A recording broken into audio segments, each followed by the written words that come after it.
Oke, kita lanjutin ya. Jadi, salah satu misalnya dicontohin nih di PPT ini terkait dengan pengujian dari cut-off misalnya atau pisah batas.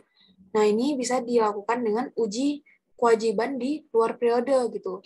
Jadi, periksa dokumentasi yang mendasari untuk pengeluaran kas berikutnya. Jadi kan namanya utang tuh harus dibayar.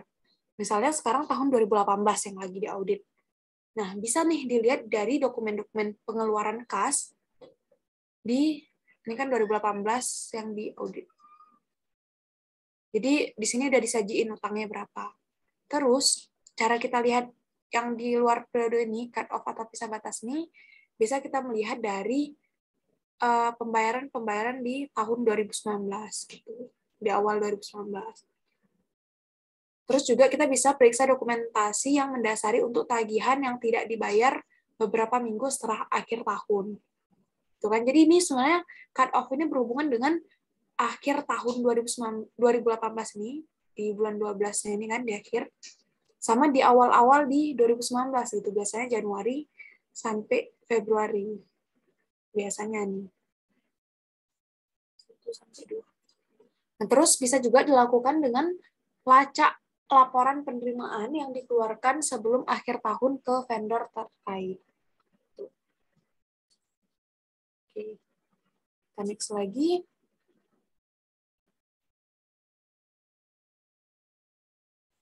Nah, selanjutnya terkait dengan utang yang tidak tercatat. Nah, di sini disebut dengan pencarian kewajiban di luar periode atau peninjauan pembayaran selanjutnya. Prosedur audit ini termasuk dalam program audit untuk pengujian substantif atau atas asersi kelengkapan dari saldo utang usaha.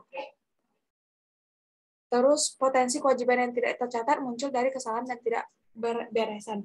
Jadi ini tuh sebenarnya pencarian kewajiban di luar periode atau mencari utang di luar periode atau peninjauan terhadap pembayaran selanjutnya ini merupakan prosedur alternatif gitu. Jadi sebenarnya kan utang ini bisa dicek dari konfirmasi dan lain sebagainya. Namun jika memang dirasa masih kurang, bisa dilakukan prosedur alternatif seperti pencarian kewajiban di luar periode ataupun dilakukan peninjauan gitu. Nah, selanjutnya terkait dengan utang usaha ini, jadi kan kalau kita lihat siklusnya nih, siklus dari akuisisi dan pembayaran, jadi ketika adanya pembelian bahan baku, ini kan berhubungan dengan inventory tadi kan, jadi di sini ada akuisisi barang dan jasa. Terus, kalau misalnya dengan utang, berarti kan ada berhubungan dengan utang gitu. Biasanya memang perusahaan-perusahaan besar tuh ngutang gitu. Nah, terus juga ketika nanti utang ini dibayar, ini akan berhubungan dengan kas di bank. Terus misalnya waktu beli itu ada diskon, nanti berhubungan dengan diskon. Terus kalau misalnya barang itu ternyata ada kerusakan atau lain sebagainya, nanti berhubungan dengan retur gitu. Ini adalah siklus-siklus terkait dengan akuisisi dan pembayaran. Nah, selanjutnya pengeluaran kas itu berhubungan dengan utang usaha. Ini kan? Ini udah tergambar ya di siklus ini. Sehingga perlu dilakukan audit dengan seksama pada sumbernya, yaitu account payable. Pembahasan sebelumnya telah diperlihatkan gambar dalam mengaudit account payable ini tadi. Ini.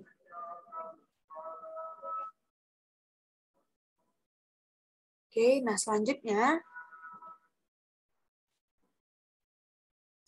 terkait dengan fungsi bisnis dalam siklus dan dokumen dan catatan terkait. Ini sudah masuk ke persediaan dan penggudangan. Kalau tadi terkait dengan utang, ini terkait dengan persediaan.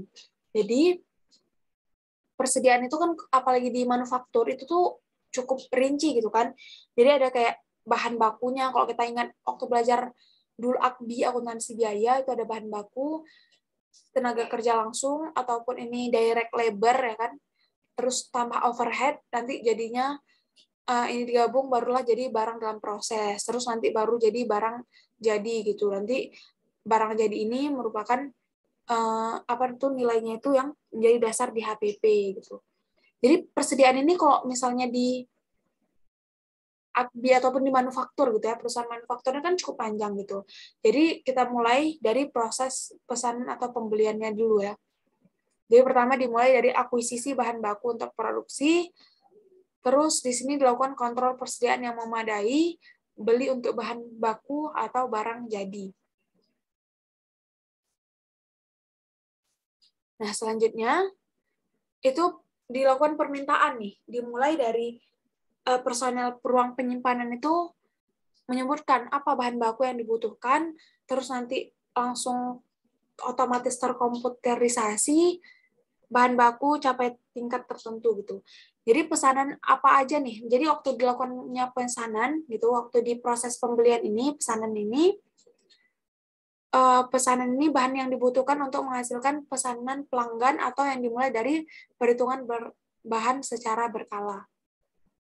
Nah, selanjutnya setelah dilakukan pesanan, kan akan diterima bahan baku.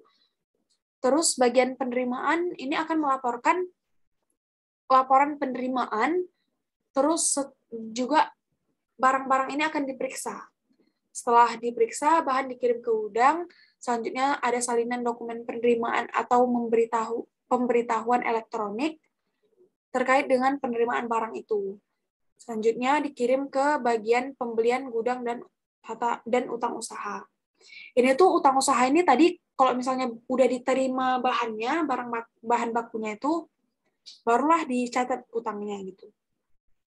Nah, perlu kontrol dan akuntabilitas untuk semua transfer.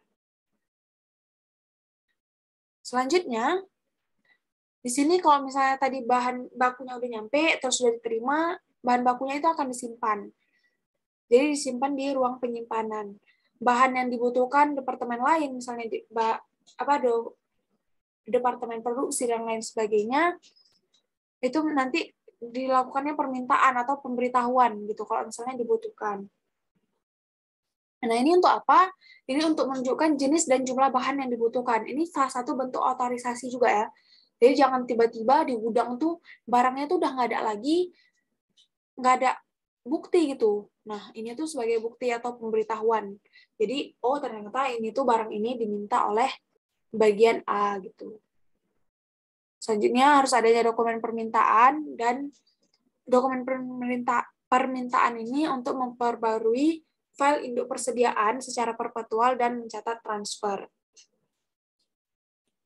Nah, pembaruan ini akan otomatis, manajemen inventaris terintegrasi, dan sistem tangkat lunak akuntansi. Terus kalau misalnya udah ada dokumen permintaan tadi, akan diproses barangnya. Jadi penentuan item barang jadi dan jumlah yang akan diproduksi itu sesuai dengan pesanan pelanggan. Jadi perkiraan penjualan, tingkat persediaan barang jadi yang telah ditentukan, dan produksi yang ekonomis. Lalu Departemen Kontrol Produksi itu terpisah tanggung jawabnya itu terkait dengan penentuan jenis dan jumlah yang akan diproduksi. Selanjutnya menyimpan barang jadi ini, jika barang jadi udah selesai, jadi kan tadi dari awalnya nih, di sini sebenarnya ini terkait dengan proses dari sini, bahan baku tadi kalau misalnya diproses, jadi barang dalam proses. Terus kalau udah selesai diproses, jadilah barang jadi. Nah, barang jadi yang selesai ini ditempatkan di ruang penyimpanan untuk menunggu di pengiriman. Nah, perusahaan harus melakukan pengendalian internal. Baik barang jadi itu disimpan di bawah kendali fisik di area terpisah dengan akses terbatas. Jadi, aksesnya itu harus terbatas. Selanjutnya, mengirim barang jadi, ini kalau misalnya udah terjual gitu kan, pengiriman barang kepada pelanggan, nanti disertai dengan imbalan uang tunai atau aset lain. Kalau misalnya dia tuh nggak bayar langsung, berarti kan piutang, terus adanya pertukaran aset yang diperlukan gitu. Kalau misalnya ada penjualan barang, berarti ada yang pengiriman barang, terus disertai dengan dokumen pengiriman barang. Ini harus disahkan dan disetujui dengan benar.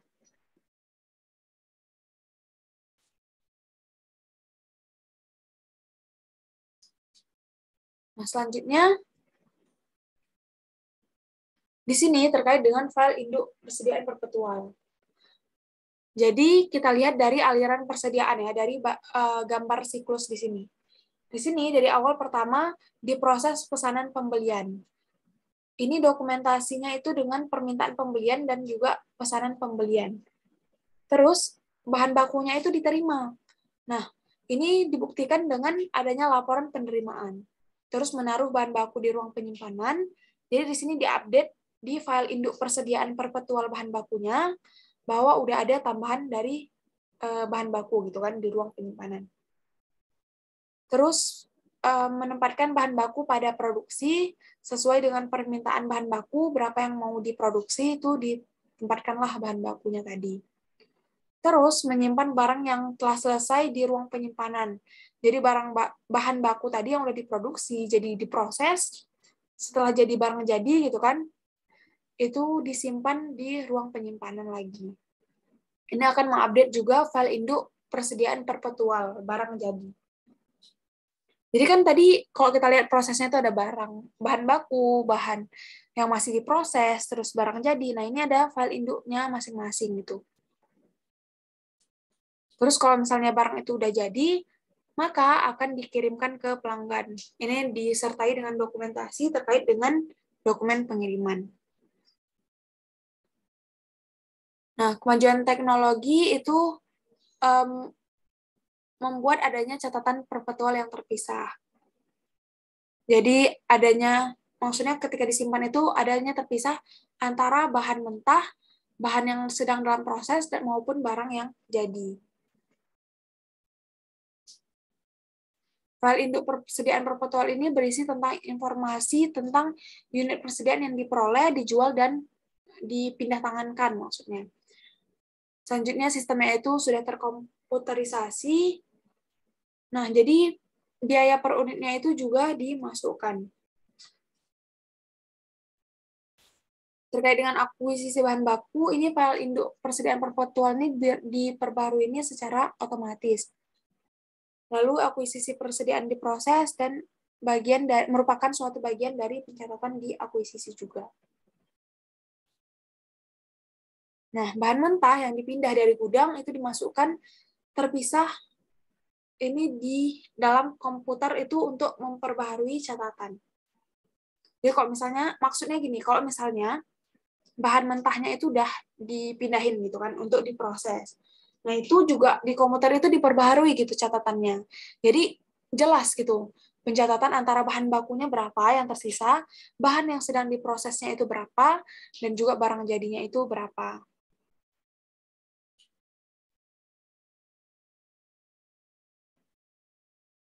Oke, nah di sini terkait dengan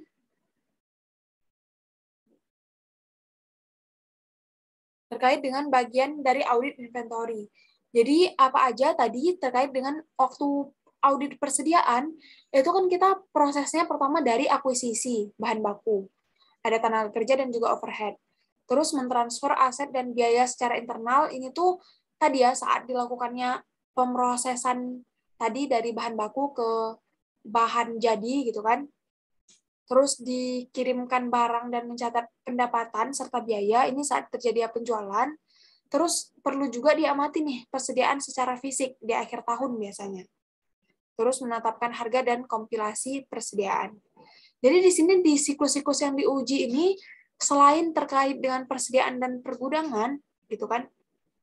Yang terkait dengan persediaan pergudangan ini terkait dengan waktu yang persediaan itu diproses tadi, terus diamati persediaannya secara fisik dan ditentukan harganya.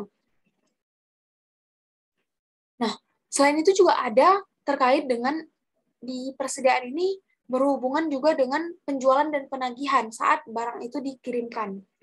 Dan juga terkait dengan penggajian dan personalia, itu waktu di akuisisi ini kan waktu pertama kali ini nanti akan ada juga berhubungan dengan direct labor. Nah, jadi ini berhubungan dengan penggajian juga gitu. Di sini juga disebutkan ya. Jadi auditor ini pertama dari sini auditor itu menguji terkait dengan perolehan dan pencatatan bahan mentah, tenaga kerja dan overhead.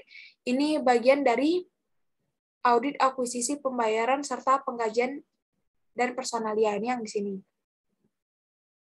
Nah, selain ini juga dilakukan pengujian terkait dengan yang ini penjualan dan penagihan gitu. Ini dua ini adalah di luar dari persediaan dan juga penggudangan.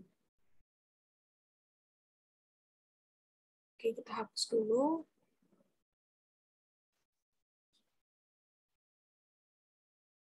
Nah, selanjutnya, terkait dengan waktu mentransfer aset dan biaya secara internal, itu di sini kan waktu proses dari bahan baku ke bahan jadi.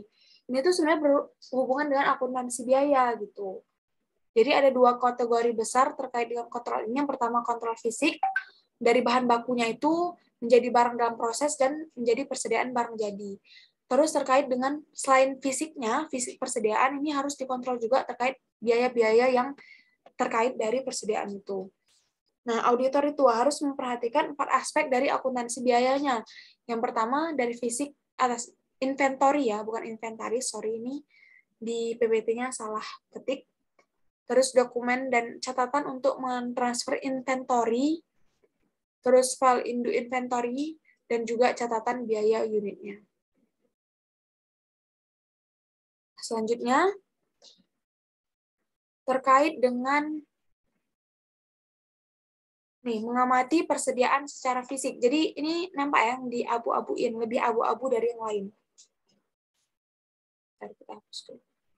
Nah, ini kan lebih abu-abu. Jadi ini sekarang kita lagi bahas terkait dengan bagaimana mengamati persediaan secara fisik. Itu auditor itu harus meyakinkan diri mereka sendiri bahwasanya terkait dengan efektivitas metode klien dalam menghitung persediaannya.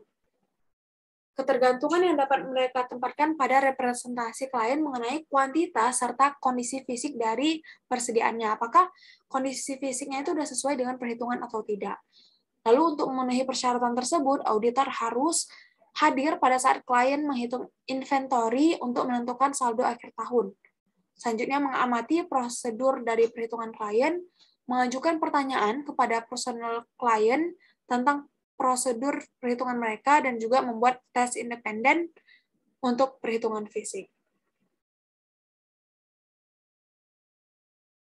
Nah, ketika auditor mengamati klien menghitung persediaan, mereka harus berhati-hati untuk amati perhitungan item yang paling signifikan dan sampel yang representatif ataupun yang paling menggambarkan dari item inventory itu gitu. Tanyakan tentang barang-barang yang mungkin sudah usang atau rusak. Ya, ini juga perlu ya, karena kan inventory ataupun persediaan ini rentan rusak gitu. Lalu diskusikan dengan manajemen alasan untuk mengecualikan item-item material apapun. Oke. Sebentar ya. Kayaknya ini ada yang terlewat. Nah, benar. Jadi terkait dengan pembahasan dari ini dia inti dari persediaan dan penggunaan terkait dengan prosedur analitisnya, apa saja yang bisa dilakukan.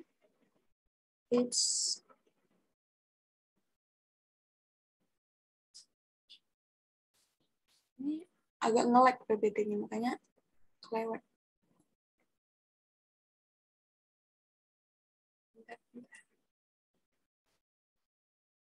Oke, nah dia. Ini jadi prosedur analitis dan juga kemungkinan salah saji. Nah, kemungkinan salah saji yang mungkin terjadi terkait dengan persediaan dan penggunaan ini, itu adanya overstatement ataupun understatement. Jadi, apakah kelebihan atau kekurangan penyajian dari persediaan dan harga pokok penjualan. Nah, prosedur yang bisa dilakukan itu membandingkan persentase margin kotor dengan tahun-tahun sebelumnya.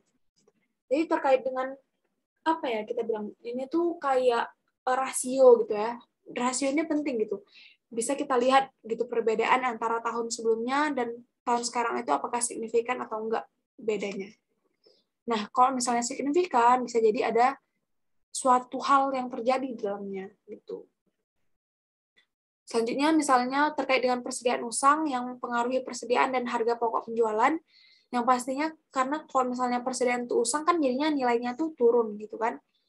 Dan juga overstatement atau understatement dari persediaan. Nah, itu harus membandingkan perputaran persediaan dengan tahun-tahun sebelumnya juga. Selanjutnya, overstatement atau understatement terkait dengan biaya per unitnya yang mempengaruhi persediaan atau harga pokok penjualan. Ini bisa dilakukan dengan membandingkan nilai persediaan yang diperpanjang dengan tahun-tahun sebelumnya. Selanjutnya, jika ada salah saji dalam kompilasi, biaya unit atau ekstensi yang mempengaruhi persediaan dan harga pokok penjualan, itu bisa membandingkan biaya per unit persediaan dengan tahun-tahun sebelumnya juga. Dan salah saji biaya per unit persediaan, terutama direct labor ataupun overhead, itu juga dilakukan dengan membandingkan biaya produksi tahun berjalan dengan tahun sebelumnya. Nah, biaya variabel ini harus disesuaikan dengan perubahan volumenya. Jadi semakin banyak yang dibuat gitu, yang diproses persediaannya gitu, maka biaya variabel ini akan terus bertambah seiring dengan pertambahannya proses persediaan yang dilakukan tadi gitu, yang dibuat.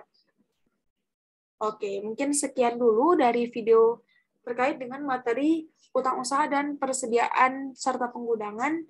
Mohon maaf jika ada salahnya. Terima kasih. Assalamualaikum warahmatullahi wabarakatuh.